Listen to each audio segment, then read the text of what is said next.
দেখেন এটা হলো গা এই বালিকলা ফেরিঘাট। তো এই যে দেখতেছেন এইমাত্র ফেরিটা এসা ওই ঘাটে ভিড়ছে। তো এখন একটা জিনিস দেখবেন, লক্ষ্য করে দেখবেন, এই যে গাড়িগুলা উঠার যে একটা প্রতিযোগিতা শুরু করে, এটা আসলে খুবই ভয়ানক। ইচ্ছা করলে আরো ধীর গতিতে আস্তে আস্তে উঠতে পারে, এতে করে খুব একটা বেশি সময় নষ্ট হবে না। কিন্তু কার আগে কে উঠবে এই প্রতিযোগিতা করতে যায় একজন আরেকজনের সাথে, এই যে দেখেন শুরু হয়েছে গাড়ি উঠা। ভালো করে লক্ষ্য করলে দেখবেন যে আহ, একজন আরেকজনের সাথে লাগাও পর্যন্ত দেয়। তো যারা নতুন অনেক সময় দেখা গেছে যে এরা একটু বিপাকে পড়ে যায়।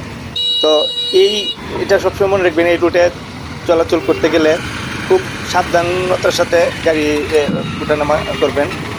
আহ, এত তাড়াহুড়ার তো কিছু নাই, কিছুক্ষণ দেরি হইলেও তো ক্ষতি হবে না। তো এই বিষয়টা আর কি, আমি চলাচল করার সময় খুব সাবধানের সাথে ওঠানামা করি। তো আপনারাও মানে সবসময় এটা খেয়াল রাখবেন। তো ভালো থাকবেন সবাই। আল্লাহ হাফেজ।